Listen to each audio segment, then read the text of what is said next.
Welcome to Accessible Art History, the podcast, the best place for art history lovers or anyone that is curious. My name is Annalisa, and I'm here to share an incredible work with you. Just a quick reminder before we get started. All sources and images will be posted on the Accessible Art History blog. You can find the link in the episode description as well as on our Instagram at accessible.art.history. Now that we have that out of the way, let's get started. In this week's episode, I'm going to be discussing one of the most famous works from the 20th century. Its brilliant use of gold and the romantic subject have struck many viewers as the quintessential work of Gustav Klimt. The Kiss was painted in 1907, and it is the culmination of years of study, personal history, and an homage to the past. So to learn more, keep on listening. This piece is quite large, just about life-size at 6 feet by 6 feet. This makes the main subject, the embracing lovers, seem even more lifelike. It's hard to tell where one body ends and the other begins. The man's face is turned away from us. He's intently focused on the female figure. Her expression is one of pure bliss as they are intimately entwined. There is no real sense of setting, but the pair is standing on what appears to be a field of wildflowers. The robes are covered in geometric shapes, set against a brilliant gold background. While viewing this work, there is no doubt that it is the ultimate expression of a romantic moment. While creating this work, Klimt was influenced by three major things. The first, and most obvious, is the Byzantine period. In 1903, the artist traveled to Ravenna, Italy. This city, about 50 miles east of Bologna, was once a major center for the Byzantine Empire, especially during the reign of Emperor Justinian in the 6th century CE. It is the home of many churches, like San Vitale, that were filled with decorative gold mosaics. In the blog, I have some great comparison images, so make sure to check it out. The next major influence was actually Klimt's own father, who was a gold engraver and trained his son in the craft as a young man. Klimt learned how to manipulate the metal and especially preferred utilizing gold leaf. Another influence on Klimt for this work was Japanese prints. Japan had only recently opened up to the West at the time that this work was painted, so prints and artistic elements were making their way over to Europe. Klimt was especially inspired by the two-dimensionality and the figure's positions on the canvas. The Kiss is a part of what art historians deem, quote, Klimt's golden period, for obvious reasons. It's often considered to be his most successful and visually stunning period. As I just discussed, the artist was heavily inspired by the Byzantine and medieval periods, including by mosaics and illuminated manuscripts. Besides gold leaf, he also used rich colors, especially in a square shape, to mimic the glass tesserae that make up mosaics. This makes up for a rich composition that truly captures the viewer's eye. Other famous works from this period include the Portrait of Adele Bloch-Bauer, Judith and Holofernes, and Danae, which you can see on the blog post. From both the title and the work itself, it's easy to see that the theme of this work is romance. In fact, it has come to symbolize true love in today's society. To our modern eyes, it might seem romantic, even tame embrace. But audiences in the 20th century found it to be quite pornographic.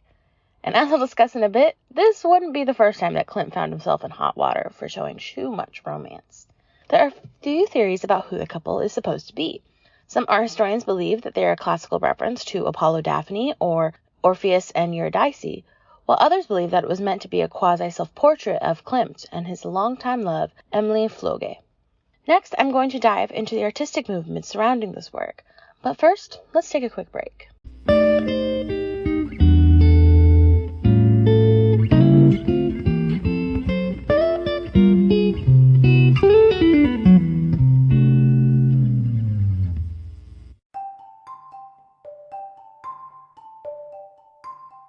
Hey there, my name is Annalisa, and I'm the founder of Accessible Art History. As a part of my content offerings, I produce a podcast. For the first several seasons, I will be discussing 50 objects that shape the history of Western art. From prehistoric cave paintings to contemporary art, I'll be covering it all. The podcast was designed for everyone, from the casual couch historian to a museum's expert.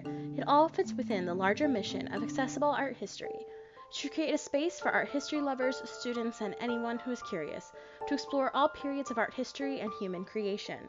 New episodes drop every Monday on your favorite podcast platform. Make sure to follow the Instagram page for all updates at accessible.art.history.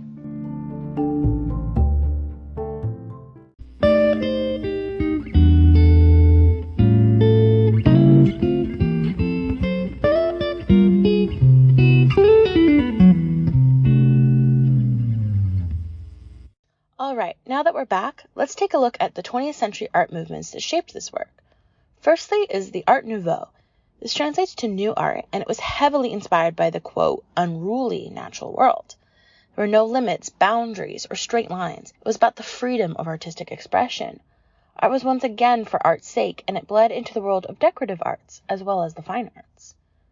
The other movement that inspired Klimt was Symbolism. It grew out of a French literary movement, and soon took the art world by storm.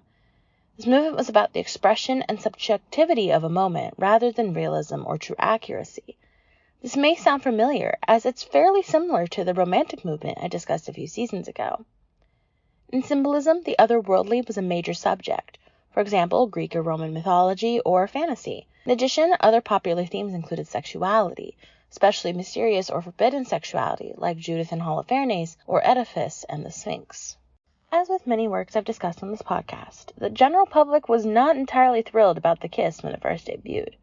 Despite the man and woman wearing robes, the embrace is extremely intimate, especially by that day's standards.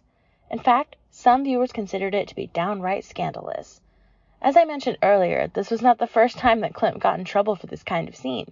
His nudes on the ceiling of the University of Vienna were removed for being too explicit because they showed pubic hair. However, it was considered to be extremely beautiful by other members of society. In fact, the Belvedere Museum in Vienna purchased it before it was even finished for a whopping 25,000 crowns. That's about 240,000 American dollars in today's money. In fact, this was the highest price paid for art in Vienna up until that point. Now that we've discussed the kiss in detail, I think it's time I talk about the man behind the work. Gustav Klimt was born on July 14, 1862, in Baumgarten, near Vienna, in Austria-Hungary. He was the second of 7 children. His mother was a musician whose career was stalled from having a family. And as I discussed earlier, his father was a gold engraver. Klimt attended the University of Applied Arts in Vienna from 1876 until 1883. He had a fairly successful career that was further bolstered when Emperor Franz Joseph I of Austria awarded him the Golden Order of Merit in 1888 for his work in the Burgtheater in Vienna. In 1897, Klimt became one of the founding members of the Vienna Secession movement. This collective wasn't bound by any particular artistic style, but they liked the unconventional and strange. Their symbol was Pallas Athena. To see an amazing representation of this goddess by Klimt, make sure to check out the Accessible Art History Instagram page for today's Art of the Day post. In the early 1890s, Klimt met fashion designer Amelia Floge. The two would be lovers for the rest of his life. Klimt was well known for living the bohemian lifestyle. He was often seen with a wild hair and beard and wearing a painter's smock. Scandalously, it was often stated that he didn't wear any undergarments. Klimt is known to have fathered at least 14 children during his lifetime. Gustav Klimt died on February 6, 1918, after a stroke and pneumonia. These were complications from the Spanish flu pandemic that swept through the world that year. Today, he is remembered as one of the greatest artists of the 20th century. His reputation has persisted into our time due to one of his most famous works, Adele Bloch-Bauer I. It was stolen by the Nazis during World War II. Eventually, the painting came into the collection of the Belvedere Gallery. However, Maria Altmann, the niece and heir of the sitter, claimed it as her rightful inheritance. This led to a long and lengthy court battle over 2 continents. Eventually, Altmann won and reclaimed her family's heritage. She sold the work for an astonishing $135 million in 1998 to cosmetics heir Ronald Lauder. It remains one of the most expensive works ever sold, speaking to how beloved Klimt and his work is. Personally, I believe that The Kiss is one of the most stunning pieces we have talked about on this podcast. Centuries of artistic styles mixed into a single piece, showing humanity's greatest gift, love. Make sure to tune in next week when I discuss one of the cheekiest works in our history, The Fountain by Marcel Duchamp.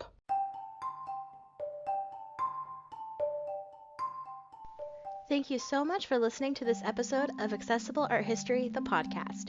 Make sure you follow us on Instagram at accessible.art.history for updates and keep an eye out for our next episode. They drop every Monday on your favorite podcast platform.